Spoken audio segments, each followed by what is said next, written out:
All right, folks, we are exactly 1 year to the day from my last interview, which was exactly a year ago today. I just went online, like, when did the last time I did Ask the VFX Pros? And it was 1 year ago. So we're back. Obviously, there was a lot going on there at the time. I did do some interviews during the pandemic, but here we have Peter, and hopefully I'll say this right. I went to the pronounce website, Eszenyi. Oh, it's absolutely fantastic. That's absolutely perfect. Thank you very much. I've tried. I remembered it by saying, "What if I say the word ascend ye, like ascend ye, like ascend ye, And I thought You just that's an nailed easy it. way of remembering it. Like, okay, Absolutely fantastic. cool. And you are originally from I behind was the born Iron in Curtain. I know Budapest. that I was Budapest. born in Budapest, Hungary. Yeah, and then I moved to London. Um, I think it was about 12, 13 years ago, something like that. And ever since then, I'm living here. I'm working here. Working here, yeah. We just had a brief chat about nowadays. It doesn't mean too much because you basically work all around the globe. If you kind of have opportunities in any other country or any other place, now is a good time to kind of try to do that. But my base is in London. And I got a hold of you by doing some research of some of the Mhm. stuff we'll discuss later on, of your sort of experiments using miniaturized Mhm. virtual production, which is absolutely fascinating. And what I love about your work is you have your hand. I was trying to like fit you into a square peg or a circle peg. I'm like, what does this guy do? Because he's got such a vast variety of skill sets. You know what I Mhm. mean? I'm like, what? I can't. What is this person like? Okay, he's a VFX supervisor. He's a creative director, but then you've got your hands in so many interesting technologies and techniques. And Territory has always been an amazing studio, which the industry cannot do without. Which does a lot of. Mhm. It's not limited to a lot of people would peg it and just say, "Oh, that's UI Mhm. for movies." But there's so many other things that Territory does besides that, and we've never had anybody from Territory on, so I thought it'd be really great too. Well, there was a large chunk of my life working for Territory, and I was the very first employee there. So we kind of moved into very interesting, jobs together and kind of, experimented with a lot of things together. And then when I got to the point when I wanted to kind of look around and see what everybody else is doing in the world, I think, I was equipped with a lot of good experiences and I learned a lot, and I hope that it's a mutual kind of experience. But going back to what you said originally about it's really difficult to kind of put me in a box. I think that's that's a curse and a blessing altogether, because sometimes I wish I could just find that one thing I'm super interested in and concentrate on it with all my energy. But um, I think I'm kind of trying to uh, find genres and eras and things that I'm interested in, not just in the world that we are in, not just in visual effects, but in everything else. And that kind of brings that thing with it that um, I tend to immerse myself into things that are not necessarily relevant to what I was doing up to that point.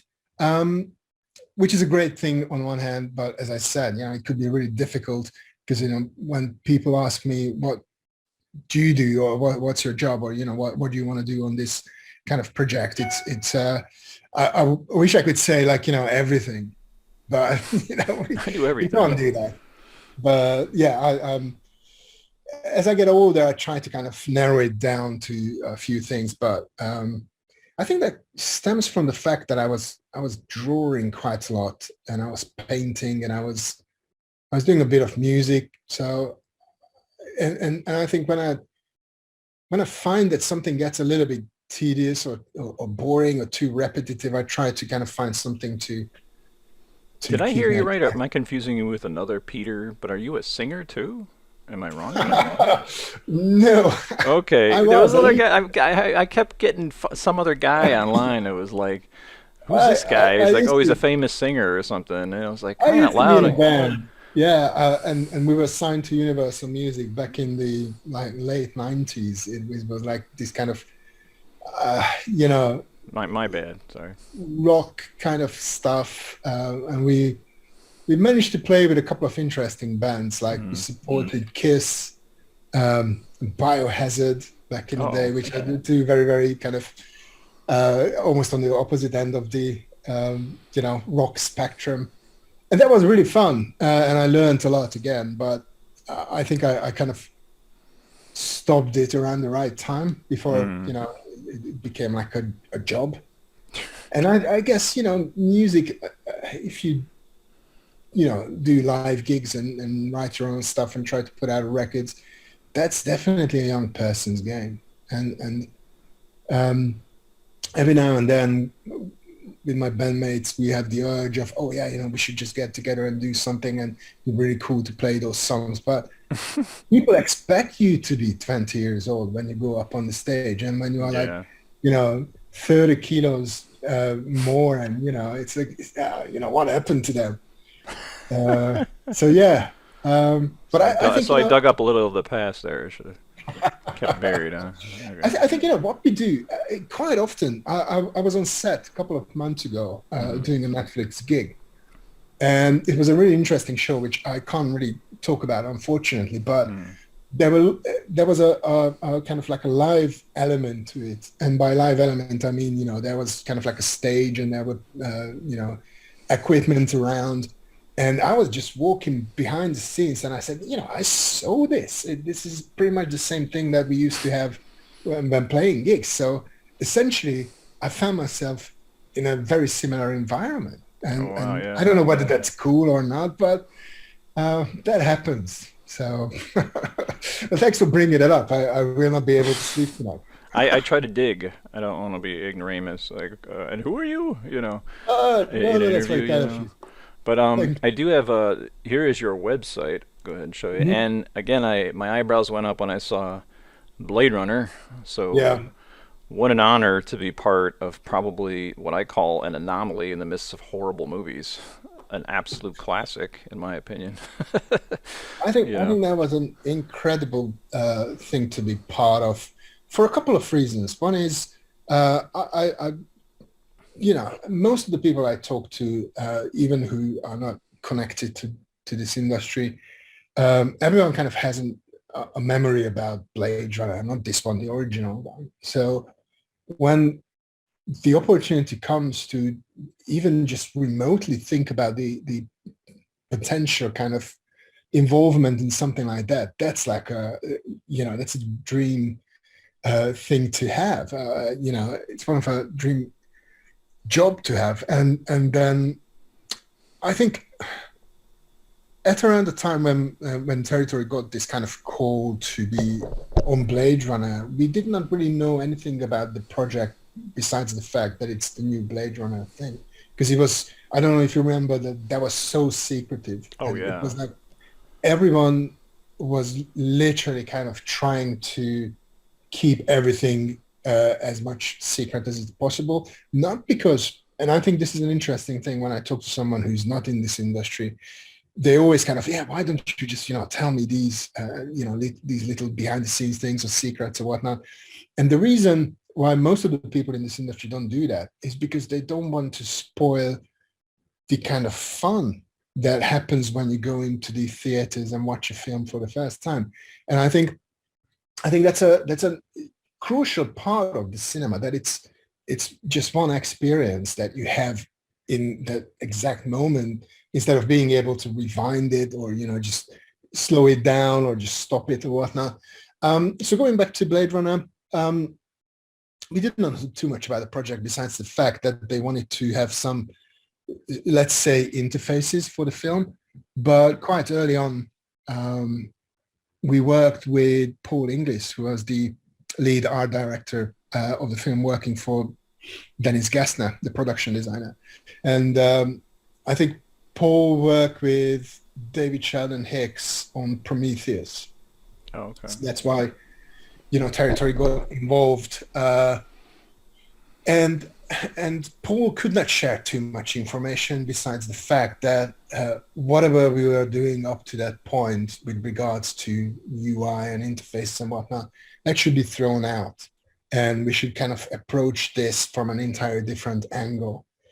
And then throughout the weeks, they kind of dropped hints here and there that this world, had this cataclysmic thing, which was this EMP explosion that erased and made all the computers unusable. And I think one of the best part about the project was that in the period of 3-4 weeks, if I remember correctly, we had this incredibly creative little bubble when we had this playground, which is, we should do UI, but there are no computers involved. How you do that? What happens? So in a sense, we immersed ourselves in this world, which we did not know too much about besides these few things.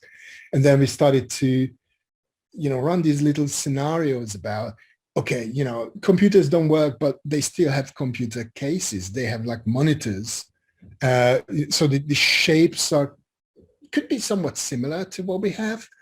And the kind of the user experience could be somewhat similar. But what if they, nailed the technology to kind of have different species of bioluminescent algae? And then, because, the blue ones we see all the time, right? In these fantastic videos and some places for real.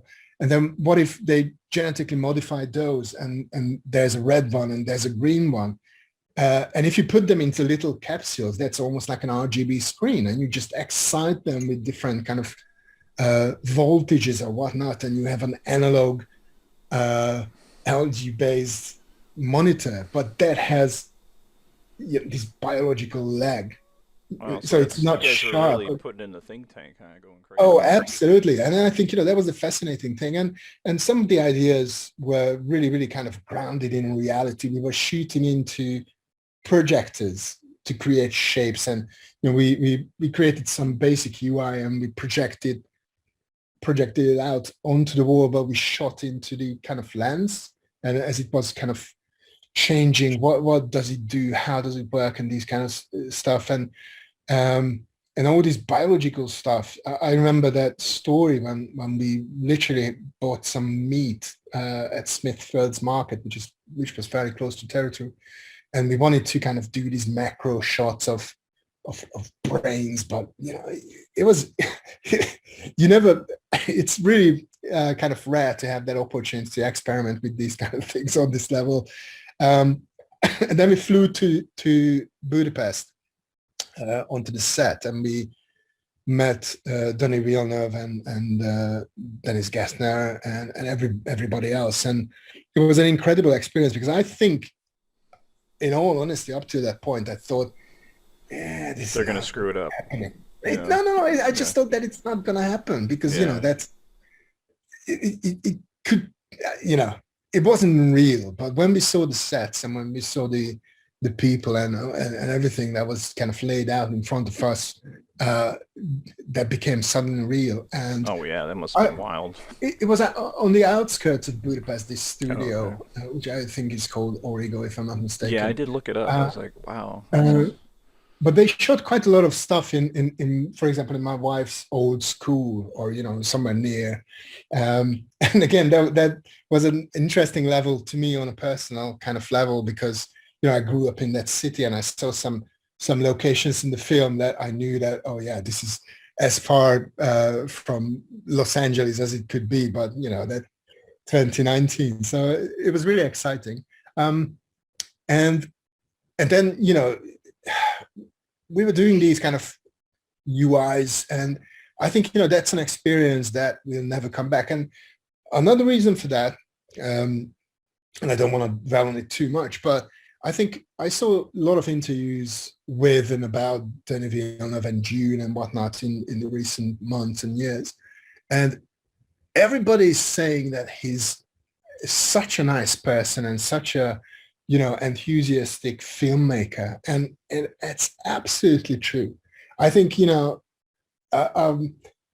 met a few directors throughout the years, and he's one of the few who's genuinely interested in what you are talking about, and he's like a creative partner rather than a person who has a very strict idea about something and you just have to figure it out. It's I like, kind of pegged him as as like a Canadian Peter Jackson. Peter Jackson made if you look at the movies that Denis Villeneuve when he made it in film school, they were, I don't know if he was in film school, but he made these really crazy, goofy sci-fi films, and he starred in mhm, them. I think this is how Peter Jackson was. He was making these mhm. crazy movies, just gore and guts and all this madness, but it was such a I always say the pioneer spirit of just really going for it. You can just Yeah, tell that in him as well. the people who were working on that film, everyone was like such a pro, and everyone was really enthusiastic because in some other films, usually most of the people are really professionals, but sometimes you can kind of feel that quite a few people are just doing it because that's their job. It's not like a mission or something like that. And Blade Runner certainly felt like, oh, this is not about a film. This is about kind of trying to carve out a little piece of history for anyone who was interested in the film back in the 80s and whatnot. So yeah, that was a great experience on a lot of levels, creatively and personally. Well, Absolutely. you have on your website a couple of reels of different things on here, Yeah. which you have like projects, which are really cool. I spent like a whole day like researching Mm. your stuff. I've watched a couple of your interviews you did, Mhm. and so forth. And am I wrong on this? Was this a scene that was cut out of Blade Runner? There's Yeah, there's this. I think that was, sorry, literally just kind of came out from COVID a couple of Oh, weeks really? ago. Yeah, I managed to dodge it for 2 years and Wow. Yeah, ended in you're the, gonna get it regardless, no matter who you are. Like, um, yeah, it was it but sucked. I was up there for that little loft of mine in my dinky loft apartment. I was up there croaking away for 2 weeks, and I'm just like finally got over. I'm like, all right, this is over. I'm done. yeah. So this was because Donny got, he briefed us on this thing, and the specific brief was that um, he has these photographs, and the photographs kind of you can analyze, and he has this little machine that he puts the photographs into, and you can go in there and extract some information. So and I remember fairly well that he had like a paper mock-up of this machine, uh, and we kind of created this idea that you put the photograph in there, and then um, you can analyze it or whatever. And I saw an interview, I think, with Adam Savage when he was doing the behind the scenes Blade Runner thing, and I swear that I saw this prop kind of coming out of the prop masters kind of collection next to the retina scanner or whatnot. So that was a model, and I'm pretty sure that they wanted to feature it in the film at one point because I saw some pictures where those photographs were more like cartridges rather than just a photograph. But in the final film, he kind of shows those images, and they are just like plain paper images. And I guess that must have been one of those things that does this move the story forward, or Exactly. Yeah. can we It's just just use that photograph? distracting from it. Yeah. Um, which was a shame because I really love this kind of thing that you have this, and as you see at this stage, we hadn't have did not have a proper idea about what's going to be there. So all that we know was that there's going to be this tree, and this tree, is this specific one, is in Mortlake Cemetery. So I went out one afternoon and I photogrammetrically captured the tree. That was interesting, and I put it in there, and then we presented it to Paul and Denny, and they said, oh yeah, this is interesting, move further with that. And then we kind of figured out that Sepper is going to have this house and this tree is going to be there, but we still did not see anything, uh, how it looks, or what sort of tree is that, how far is it. So that's why it's a little bit kind of roughly, acceptably kind of in that world, but it's a different thing. This was throughout the pandemic when I didn't have too much thing to do, so I built this because I really wanted to have that. And I just wanted to see how it could look. So it has an iPhone in there, so you can open it Oh, is up, that how and it works? Oh, yeah. and the iPhone is playing back the kind of the UI animation, and you just do what you want to That's do. a pretty wide iPhone. That was an iPhone 7 at the time. Yeah, it was a big one. So Yeah, it's that's because I was like, watch it. I was like going through here. I'm like, I don't remember this in the movie. I mean, I remember the picture, but I'm like, I don't remember this in the movie. Like, what? yeah. Um, should we? I hate to jump away from Blade Runner because I am the No, biggest no, Blade please Runner do. fan. Is there anything else you wanted to share about Blade Runner that you just kind of like that we could kind of take away from if you're curious? Or It's. I think we and especially I've been part of a few of these things where it was kind of like a childhood or a teenage dream to be a part of, and Blade Runner definitely was something like that. The other one was Ghost in the Shell, and I think that's an entirely different story. So I really, really appreciate how rare and difficult it is to do something like that, and not for me, but the filmmakers and everyone who was involved.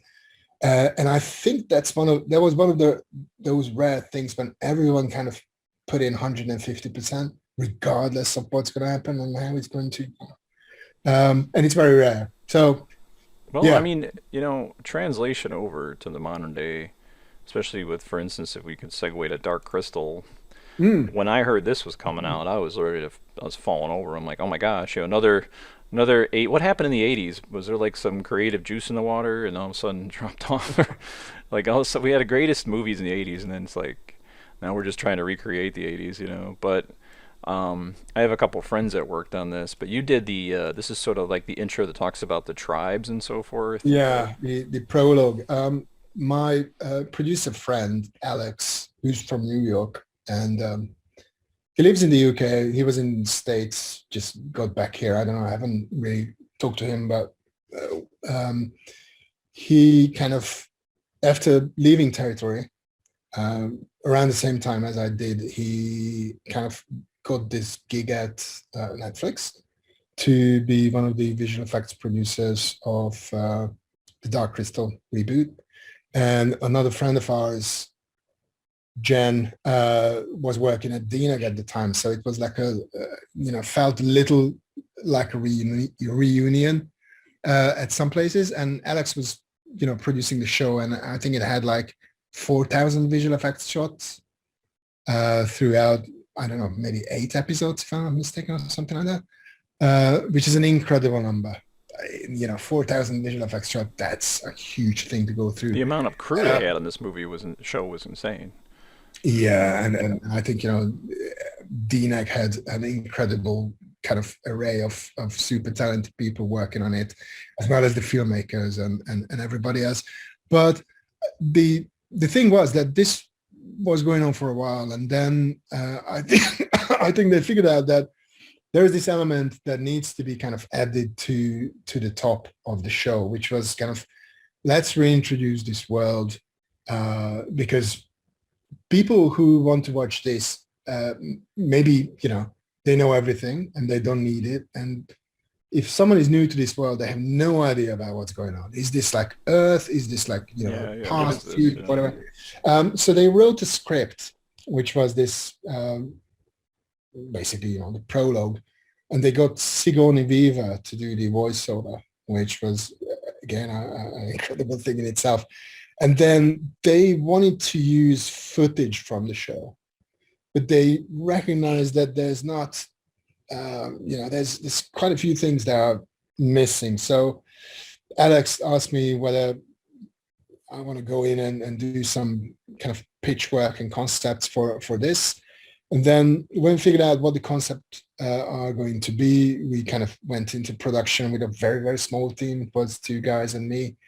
We were working from the office of Sean, the visual effects supervisor. So, that was the shortest kind of communication path I've ever been part of, because it was just, what do you think, Sean? Is it good? yeah, let's crack on with that. And then um, we did a lot of exploratory work, and then we had about 4 or 5 weeks to do the production. Um, and that was, it was quite challenging because this is a puppet show, right? And it's always a bit problematic when you do something uh, that's inherently kind of practical and you put some CG in there, and it's CG as in like entire CG landscapes and shots and whatnot. And you could either push it towards photorealism, which is quite difficult, especially on the budget and the scope that we had, or you do something else which is a little more stylized and it doesn't even want to be kind of that's not an aerial shot. This is a introduction to this world. So we kind of found this hybrid, and I think that was working at around the time, and I'm still proud of it. But um, if that was me today, I would probably try to push more towards like, let's do this practically. You know what? Because um, besides the camera, there's not too much that's animated in these shots. So what I would do today is I would just build the entire thing, 3D print it, and just film the whole thing. I'm pretty sure, with a bit of love, we can get fairly close to this or even better. But yeah, that was an incredible experience because, again, this is one of those films that has a history and has some, baggage and whatnot with it. And funny enough, I was just thinking about this the other day, that there are quite a few films that I was part of which kind of are remakes and reboots and another kind of digs at the same world. Like you can say, um, you know, Ghost in the Shell, that was a remake of the classic anime. This is another chapter in a show that was big in the 80s. You know, yeah. So that seems to be a recurring thing. I try to do some original stuff these days if it's possible. Yeah, Um, these are, again, groundbreaking projects as opposed to, like, I think I've worked on maybe in the last 6 months, like a lot of real simple drama, comedy, Netflix mhm. shows. I'm working on 2 Netflix shows right now, and it's stuff that's just, whatever. I'm not like calling up my relatives like, you won't believe what I'm working on. It's kind of like, yeah, pays the bills. you You know. know, I think I honestly think that that sort of stuff is equally challenging and could be equally rewarding as well. Because I think as we are getting further away from that kind of original, and I'm not saying original era, but I guess 5, 6, 7 years ago, doing something like this UI stuff and holograms and that kind of stuff, that was a tad bit fresher. And I think, when you can start to see things that you can buy as a package and it looks as good as the bespoke things that you are doing, then you know that you got to the point where it's super saturated and it's really difficult to come up with something that's original, partially because everyone who buys this, the filmmakers, the art departments, they tend to reference other things that's potentially being done by you. I've been parts of projects where Blade Runner came up and they put it in front of me. Yeah, you know what? We would like to get this. Can you do something along these lines? Yes, I can, but I don't want to repeat myself. Plus, that's a special thing, and you don't want to have that in your film because that's a different film. So um, it's quite difficult. And when you see the bread and butter of this kind of work, the screens in Langley, the CIA stuff and whatnot, uh, they tend to look quite similar to one another. So, there's always kind of either a radar, DNA helix, that's Mm-hmm. The That's DNA the helix. Yeah. yeah, that's the That's like, it kind of reminds me of, like, I think remember the first movie that really kind of showed that off, and there's probably was movies before that that I didn't notice, but I always seem to bring up Oblivion, which you guys did at. Did you guys do no, I Oblivion? no, I think Oblivion was done by probably I'm not sure whether that was Cantina They had a lot of created, that kind of but stuff, and I was like, oh, but it you was know. like Ash Thorpe and JC and a lot of American guys who were working on that. There's it's really interesting because there's this kind of little sub group of people who were used to doing these kind of things, the UI stuff, and every now and then we bump into one another and talk to one another. But it seems like everyone is kind of branching out into different things. Like Ash Thorpe used to be one of the OGs in this world, and he's doing like more production design related stuff, like the Batmobile and these kind of things. And everyone is branching out because I think I honestly think that we are past the peak of the UI explorations, and there's going to be something new. And I wish I was, kind of. I wish I could be a part of that as well. But um, going back to what you did 6 years ago, that's not really uh, the future, I think. Yeah, I mean, yeah, I mean, you got a lot of really amazing projects in here. Mhm. Um, I was thinking we interviewed Josh Parks and how he worked on Johnny English, and he's like, Mm. he would take notes. He's like, he would turn to the actor, or I'm sorry, the director of these other, I think it was, I forgot the name, Rowan Atkinson, and be like, "But you're Mr. Mm. Bean." Like, it's like Mr. He would like, he'd be getting notes from Mr. Bean. He's like, "This is weird. I'm getting notes from Mr. Bean." You know.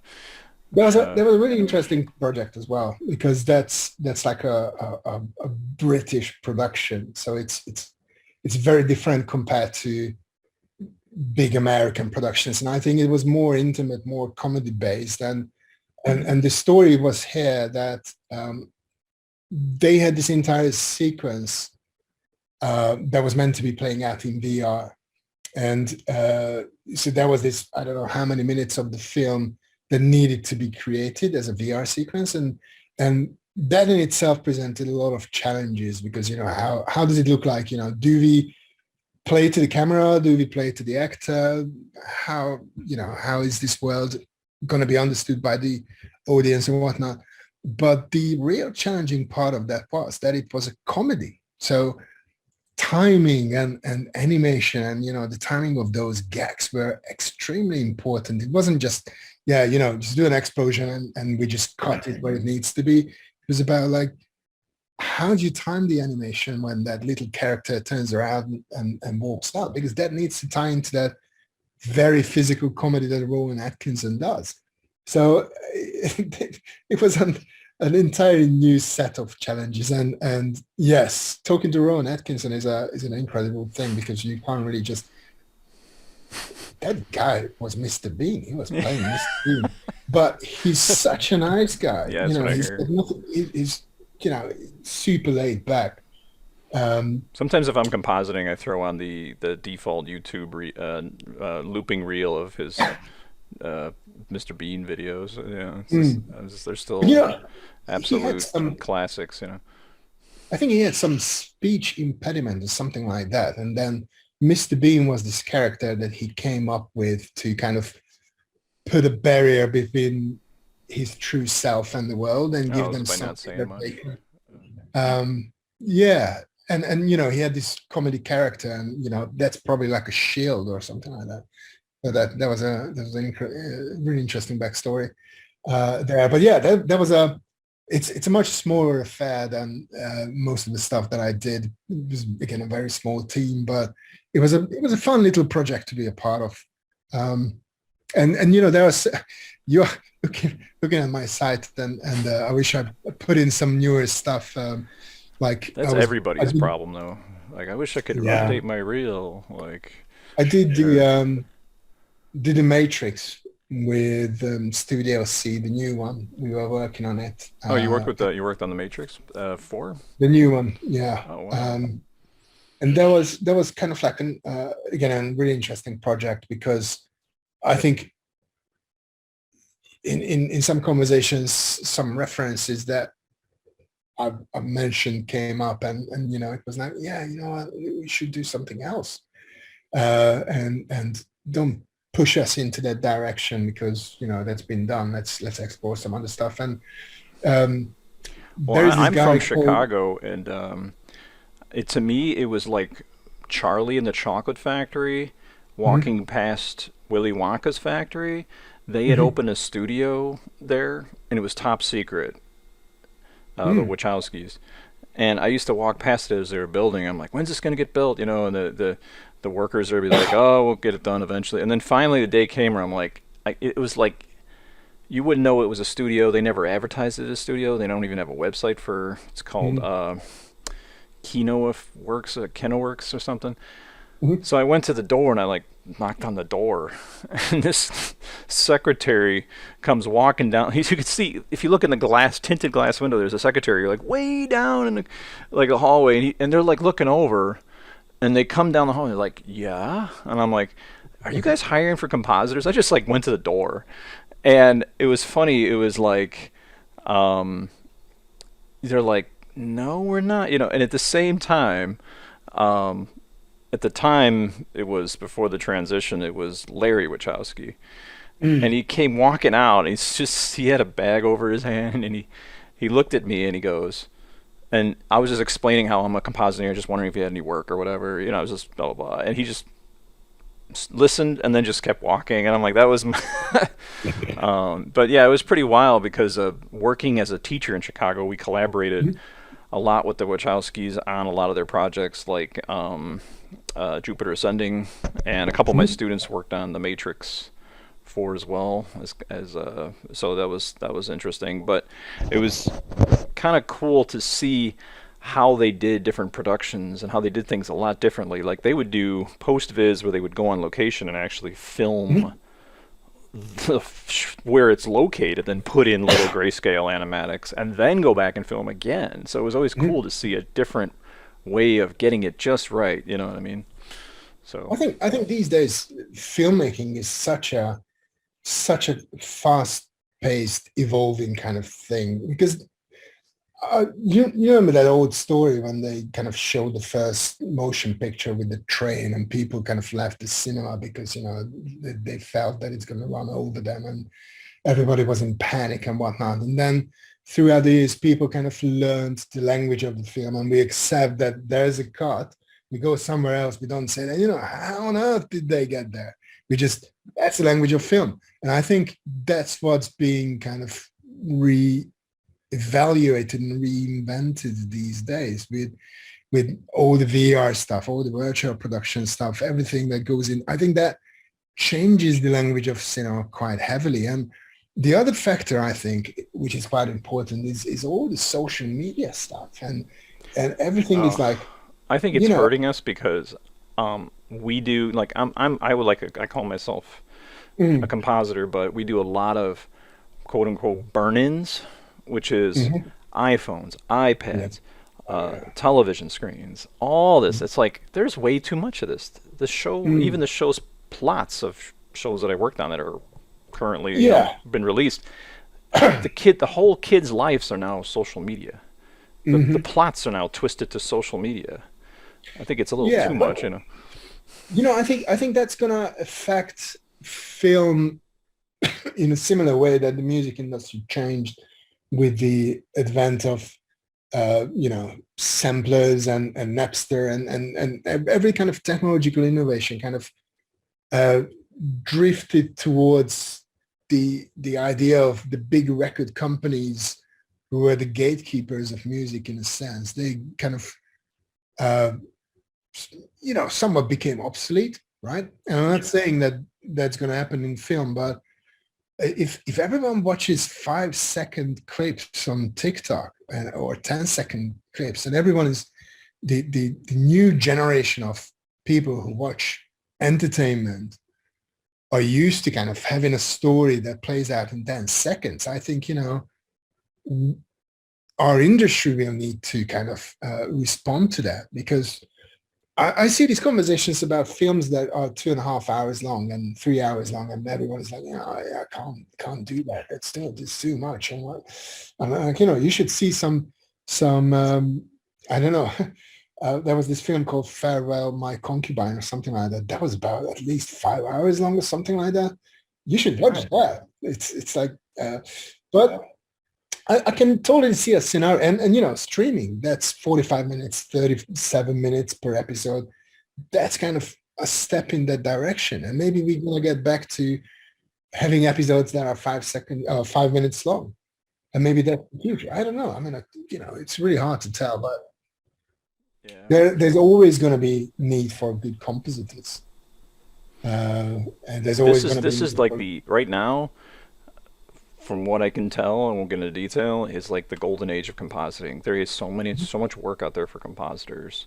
And again, we hate to mention the fact that, a plague such as, COVID is, a silver lining of the fact that we're all working from home. But you had brought up earlier that things are transitioning back from the stay-at-home, work-at-home system. And what's your opinion about that, as far as, is that good or bad, or to what degree should there be? So I call myself a COVID baby because I technically started working in the industry during COVID. So communicating, having that camaraderie with my workers, learning from other people as somebody that is, technically trying to, get mentors and not getting access to them. What's your prediction for the future, as far as this whole thing from what you're seeing in London? I think I had a conversation yesterday with uh, about a project, and that was the first time kind of like I went into a facility in the last 2.5 years or so. And it was really refreshing and really kind of daunting at the same time, because as much as I love being around people, we kind of carved out this little world where we kind of do work from home, and we meet certain people, and we have these kind of work conversations over Zoom or Skype or whatnot. And it was an interesting experience. I think there's going to be some sort of balance, because you probably remember that. I definitely remember conversations pre-COVID, when you have to kind of go through when you work on a Marvel film or some similar films or a Disney project, and your studio has to go through these kind of security audits and whatnot. And there are quite important measures that you have to take to make sure that nothing gets leaked and it doesn't get online and whatnot. And part of the reason for me that it was surprising that how fast the industry changed to the working from home model is because that was one of the reasons that they kind of talked about all the time before the pandemic, that, why can't you do this from home? Why can't you kind of, take your laptop or log into the work computer from home? Oh, that's mostly for security reasons. But as far as I know, nothing got leaked throughout the pandemic. And as if I'm not mistaken, most of the leaks do not really happen at facilities. Most of them happen, marketing stuff and some eager teenager kind of filming. Yeah, well, I got to keep my window closed. I have to make sure there's a, every 10 minutes, if it's something, the computer's idle, the screen goes blank. You got to have a password. You got to have these security measures in your setup, and we get audited all the time. And ours every single week. It seems it's us making sure we're following these protocols. It's absolutely fine, and it's how it should be, because there's an incredible amount of responsibility and pressure on us to make sure that these the fun doesn't get spoiled early on. But we managed to work around that, right? We managed to kind of keep the industry moving in these 2 years when you are not allowed to meet anyone else in person, yet the industry was still working. So that's a really good kind of, that's proof of this could work in a different model. And I guess the future, at least the near future that I see, is going to be some sort of hybrid. So, most people will want to kind of work at least 2 days from home during the week, and maybe go in to the office like 3 days. Some people really love being in the office because, they need the interpersonal relationships and the interactions and whatnot. And to be honest, you as a teacher, I mean, that must have been incredibly challenging for you because, when you teach people, you kind of like to see their reactions to what you say and, just read their body language. Oh, is this a bit difficult for them? And that's much more difficult to do in a Zoom format, right? Some people like it. I've interviewed a couple people on my show, and they enjoy the fact they don't have to shout across the room. They enjoy the fact they can see everybody who's attentive. They can look and see in a window if somebody's going, if I got that, then you can go, oh, well, maybe I need to readdress this, I think it definitely has its advantages and its, drawbacks. And I think, so I think at least in the near term, my prediction is that it's going to be some sort of hybrid model. And some studios were kind of working remotely for years, and there was what was that company that I think it was an American company that was literally run by remote freelancers and whatnot. I saw an interview a couple of years ago. I don't know, but there are a couple of these places, and they kind of were in a good position when the pandemic hit because that's what we've been doing for years and nothing changed for us. So yeah, it's going to be interesting, I think, at least. I wanted to kind of go over just maybe a little introduction to you have a huge extensive history of working for territory, and actually we can see your resume, it speaks for itself. You have many awards. You've been VFX supervisor on many, and so many different things. Screen GFX. One of the things that we do at our studio is like a lot of GFX stuff, which is interesting. If you need any help, let me know. What's that? If you need any help, let me know. I know a few people. Oh man, it's insane the amount of stuff we have. Entire I wouldn't go into it, but I can do a mean DNA helix. Really? Oh man, everyone's DNA helix is that part of your required reel for GFX? You gotta have a DNA helix. Well, I think that's how it started. Everyone was doing that, and then it became. Where's your helix? It's not even real. It becomes like a bit of a joke. If you see any laboratory, there must be a DNA helix, and it's just kind of rolling in the background and whatnot. It's easy to animate, just rotate it. Yeah. Well, yeah, going back to LunarStorm just for a few words, I think that was, it's, when you are freelancing, that's an incredibly kind of privileged place to be because, people want to work with you because what you do. When you start doing a studio, that's always kind of like an interesting, challenging position because suddenly places that hire you become competitors, right? So you suddenly from, oh, why don't you work with us on this project?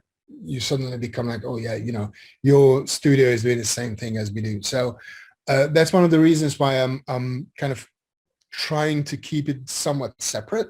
And so most of my clients are kind of come to me because of my personal relationships and whatnot. But there are kind of approaches that don't really fit into what I do usually, and that gets done by LunarStorm. So and I always really try to kind of avoid any conflict of interest and whatnot. So I'm not doing the thing where I'm during the day I'm working as myself and during the night I'm working as LunarStorm on the same project because that's not really ethical. And I try to be straight edge as much as it's possible. in this world, because I think, honesty on the long run always kind of wins, and that's integrity is incredibly important. So yeah, why don't we talk about the virtual production stuff? Because I think Oh, I'm pretty great. sure Okay, everyone so wants to hear this about is that. more of a this is a video you posted on your Vimeo site, Mhm, and this is how I actually kind of came aware of who you were, mhm, because guys probably people already know this. I'm getting my master's, and a master's in science requires a thesis and a research project in the midst of it. So it's kind of switching from compositing to mhm, scientist, and I thought I saw what they were doing with Mandalorian and the stage, and a friend of mine who was a teacher at Purdue were like, what if we were able to take this technology, and it's not cost effective or even worth it. I think at least maybe it is. I don't know, for film schools right now. Maybe one day the technology will be cheaper and available in the same way that everybody at every film school now has a motion capture stage. Maybe one day they'll have an LED stage.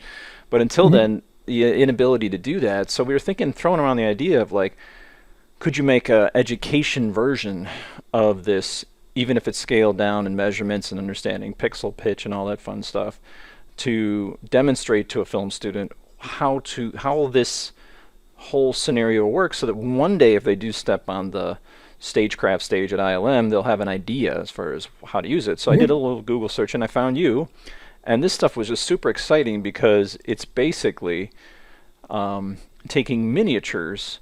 And in the olden days, you'd obviously shoot with miniatures, which would give you real world lens flares and optical effects and real world smoke in the foreground.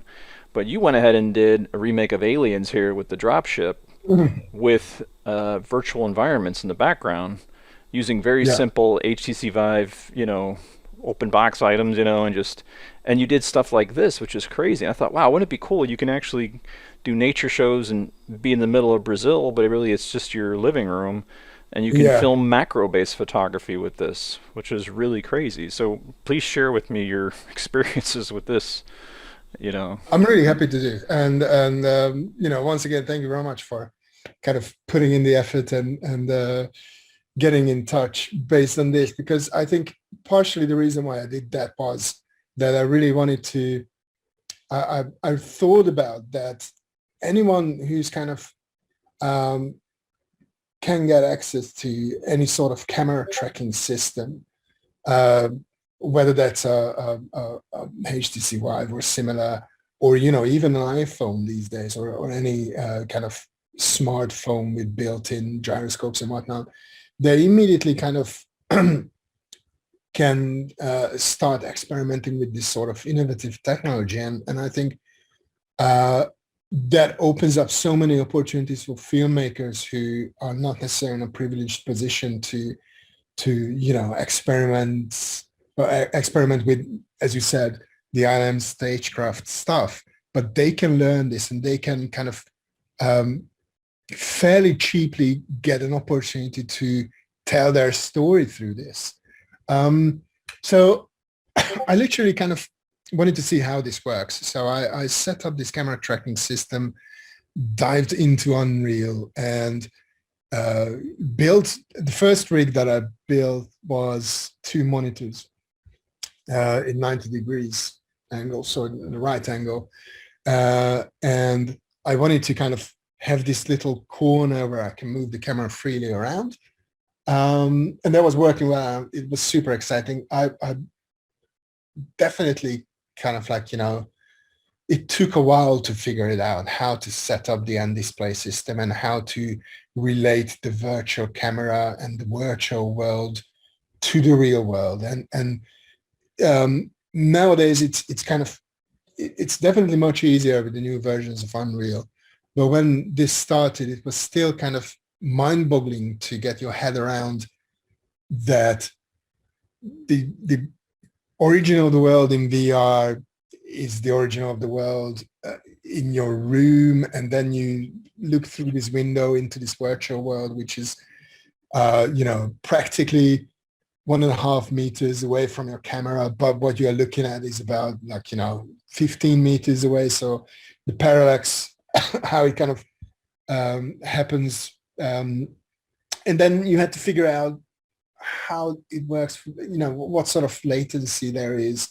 And you as a compositor, I'm pretty sure that you would be super interested in figuring out how the color works, or, what the camera sees is not what your eyes see on the monitor. And, you tend to kind of color correct on your plates or on your, textures or whatnot, or even on Unreal, to what you see on the screen. But you have to kind of work from what the camera sees, because that's again that's a different kind of beast. And the camera is slightly more forgiving, in a sense that, it's fairly, not fairly, but, it's somewhat simpler to achieve kind of like a satisfying match of the foreground and the background whilst you're looking at the camera.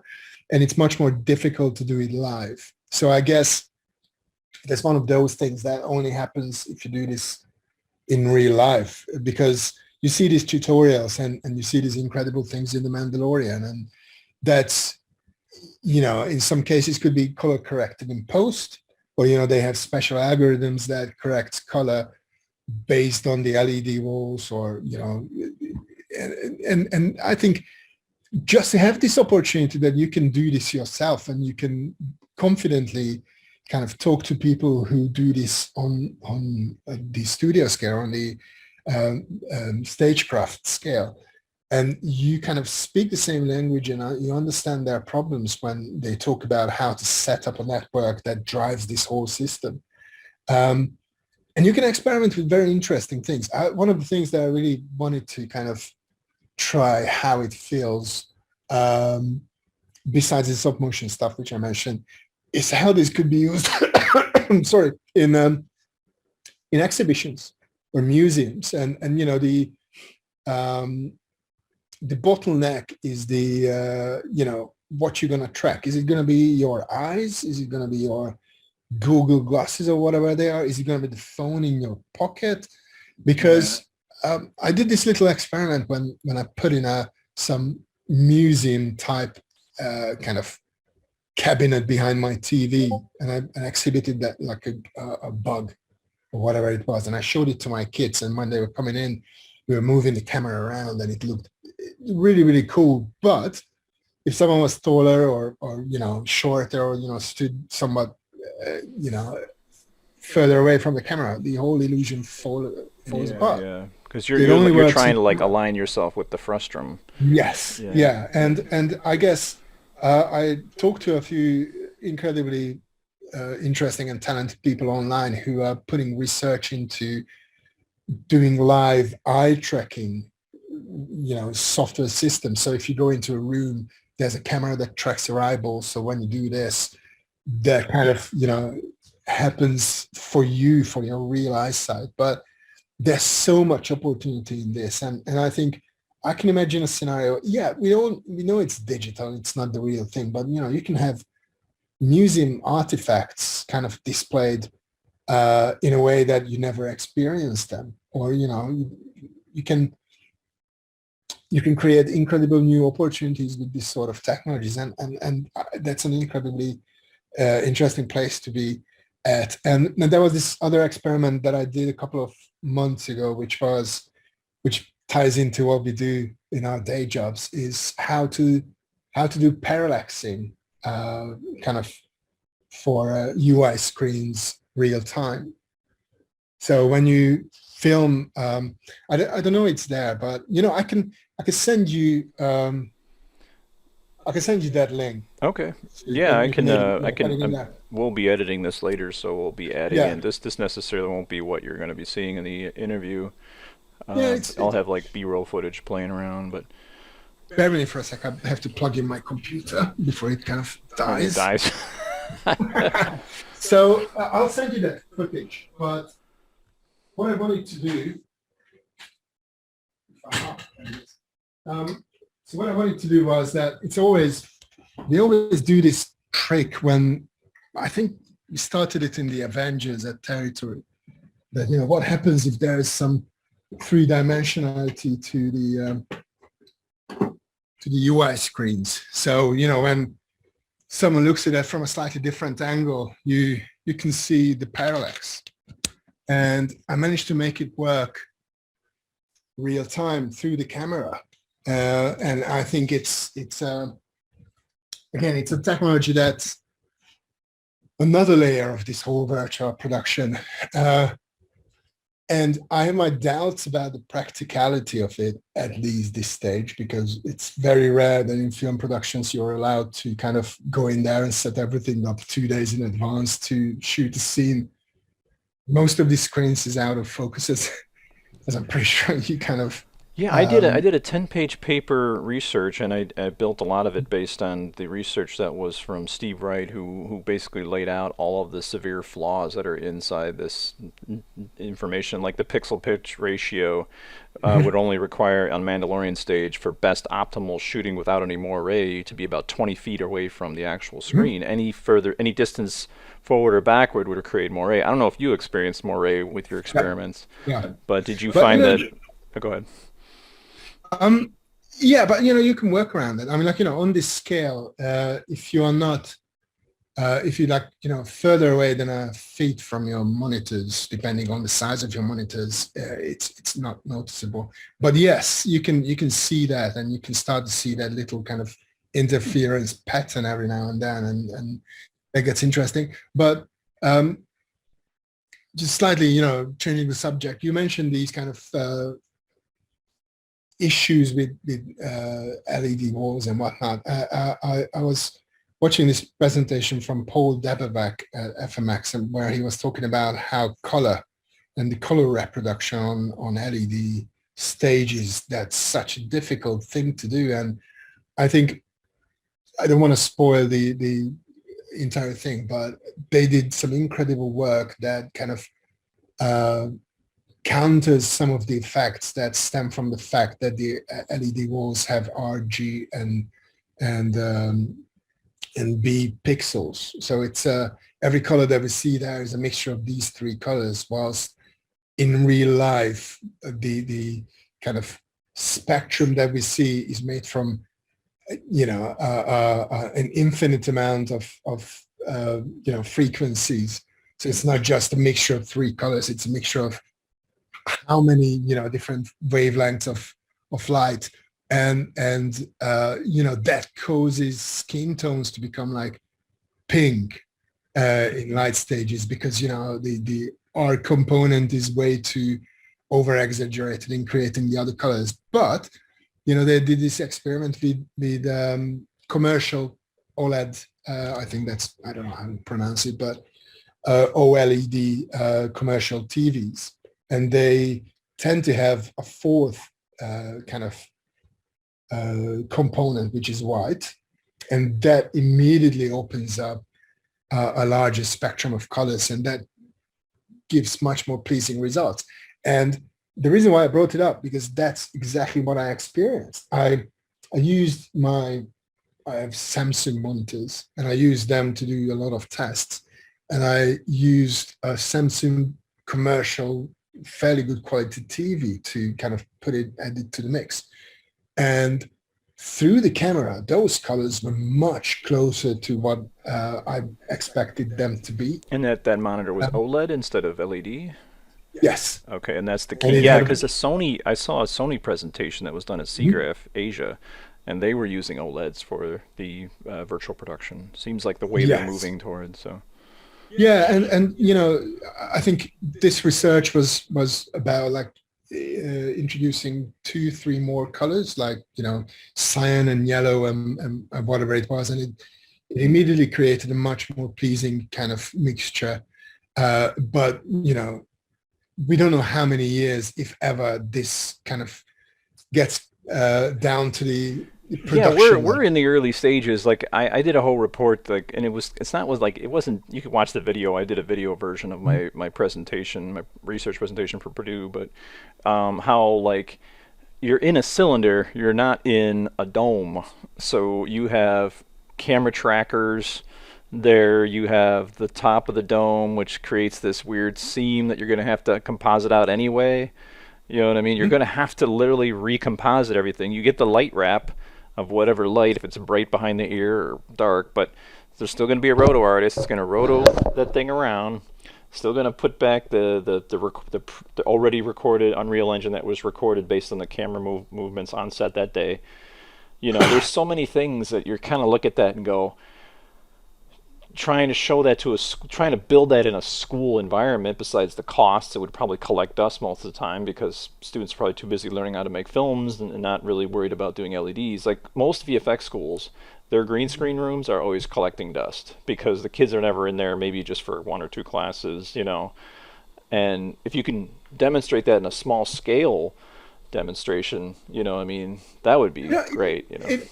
here's the deal. If you want to kind of build that in the school, I'm really happy to kind of send you exactly my setup and how That it's would set be up, tremendously helpful. I and mean, and then I can remotely troubleshoot as much as I can. But I think it's incredibly kind of rewarding to when it starts to work and you understand. This is an incredibly important thing that a lot of people don't really get this, that you have those massive LED walls or small screens, whatever they are. What you see on them most of the time is kind of like, this environment, and that doesn't necessarily line up with what you expect that to be. And then you have the camera frustum, and that's just, a tiny fraction of what's going on. And that's dependent on the distance of the camera, the film back, and a lot of other factors. But when you understand that everything else but that thing is there to light stuff and create reflections and whatnot, then you have a much better understanding. Because my problem initially was that I expected the whole thing to be like incredibly accurately creating parallax all over the place. everywhere. But And that way, that's wouldn't that create flashing on the character versus just seeing it through the frustrum? Obviously, you're only using the stage, 95% of the stage, with the exception of the frustrum, which is recorded through to get the Mhm. reflections and the interactive lighting and so forth in a very generalistic, blurry way. Yeah. I think in a you can kind of change some aspects of how that static world is displayed, right? So that again, you can kind of try to figure out when your camera is going to be most of the time, because uh, if you're honest, on a shot by shot, on a shot level, it's probably not doing some super crazy running around the stage. It's mostly just moving around, taking a few steps here and there, maybe a dolly move, but you can kind of get it into the ballpark where that camera move is going to be, and that provides the kind of the overall reflections. And then the camera frustum is essentially your plate, so that's why it's higher resolution. That's why it tends to be a little bit more kind of, you can dial in the different resolutions for your reflection stuff and your camera frustum independently, which is also an interesting thing, because if you do not have, the Mandalorian is not necessarily a good example, because that's like a compositor's nightmare, isn't it? Because if it's green, then you have to go in and replace the reflections all the time.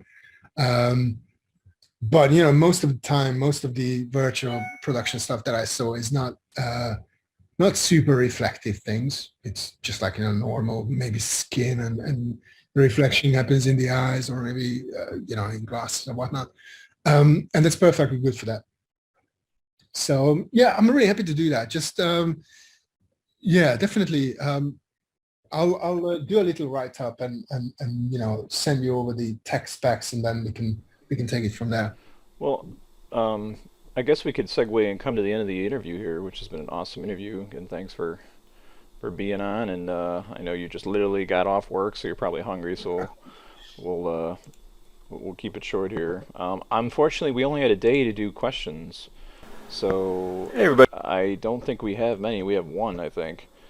Uh, how is the communication pipeline flowing between the VFX team and the director? How can you Mhm. understand their vision and how they voice it for pre-production editing, 3D compositing? Mhm.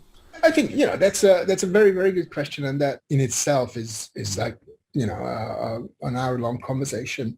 I think communication. I see these experts and they talk about it all the time.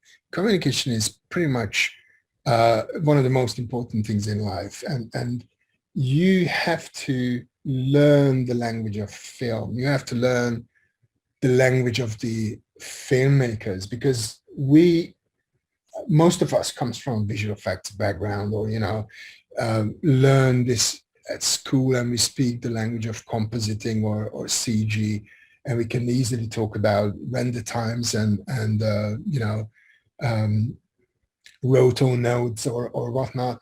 But most of the filmmakers, they don't speak this language. They come from the uh, you know from a world where storytelling is important, and emotions are super important, and their kind of thing is that they have this idea, whether that's their own or they kind of just in charge of making that happen, that they want to tell the story. And you representing the VFX crew, uh, you have to figure out what they want. And when they say that, yeah, I don't think it's working, I think it's too this or to that, or they don't use the terms that we use. They can't really tell that, yeah, I think the black levels are not okay on this image, so that's why I think it's not working. That's what we have to figure out. And I think one of the skills that I learned throughout the years was to kind of try to decode these kind of sentences and notes that don't necessarily making sense on the surface level. But if you understand what their problem is with a shot, quite a lot of times they can't really articulate the issues well, because they don't know what the issue is. They just see something is wrong. So they see that shot is not working. Their brain can't accept that as a photographed image. And um, when you learn how to kind of ask the questions that you need answers uh, for from them, then it opens up a communication channel between you and the filmmakers, where you start to mutually understand one another, and it becomes clearer, and you can convey their thoughts to your team much better, and you can kind of here's a real world example. Some of the shots that we do, the CBB shots, right? That's the dreaded world of CBBs, because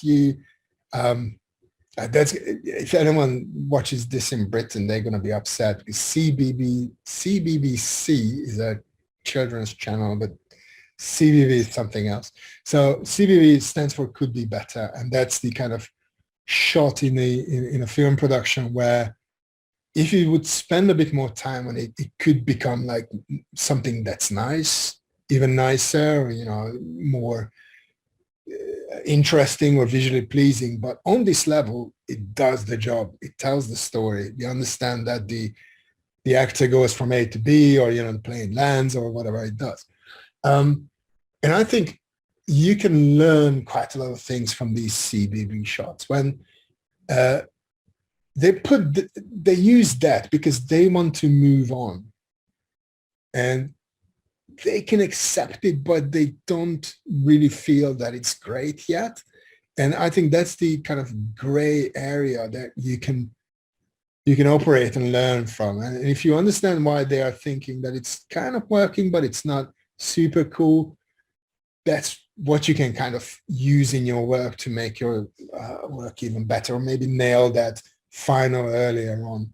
Um, and I think, we always have to remember that these guys, yeah, as I said, they just want to tell their story. They are interested in actors and acting and narratives. They don't necessarily want to know about gamma curves or roto or whatnot.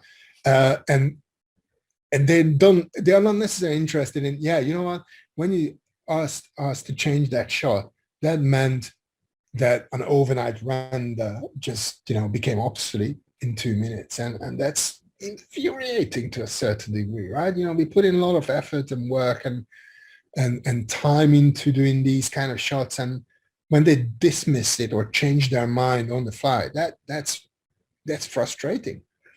And I guess that's when you have to kind of switch gears and try to understand why they do that. There are some people who do that just because, just to piss off other people. But most of the people who I work with or I had the pleasure to work with, they simply, in most cases, they don't really get what they want to see. And I think, that's another thing. You have to figure out what they want. And yeah, again, communication, they don't speak the same language. They can't tell you what they want. The dreaded, oh, I can tell when I see, right? I can tell exactly when I see what I want to see. I think that could be preempted in a lot of cases with a bit of honest conversation. When I If you are see in it, that. I'll tell you. Yeah, you know what? And there are so many people in between, usually between the decision makers and you and the team, that it's really important to try to kind of keep those communication channels as open and uncluttered as it's possible. Cool. Well, thanks for having coming on the show. It's been about hour 16, so but it's been a great hour and 16. I'll definitely personally be in connection with you as I do. We have a whole Envision Center, this super high-tech lab at Purdue, where we have they already begun doing LED panel setups and so forth. If you guys are interested in learning more about Peter, LunarStormStudio.com, and if you can also go to Peter Eszenyi.com. I said it right. All right. In the last couple of years, it's really refreshing to hear someone pronouncing it absolutely right. So, kudos for that. That's incredible. Pronounce.com. All right, Peter. Thanks a bunch. I'll see you later. Well, listen, thank you very much for having me, and it was a great pleasure to kind of being able to talk about stuff that I like and I experienced, and I hope there's going to be moments where people find interesting and probably triggers them to do stuff that they thought that maybe that wasn't possible, or they are not sure that whether they can do that. Everybody can do everything these days. I think there's such an incredible array of information out there, and another interesting thing, most of the people who I wanted to learn from and I kind of managed to get in touch were incredibly helpful. So I think if anyone wants to learn more about these kind of things, drop me an email and I'm really happy to answer. Fantastic, and thank you very much once again. It was a pleasure. Pleasure indeed.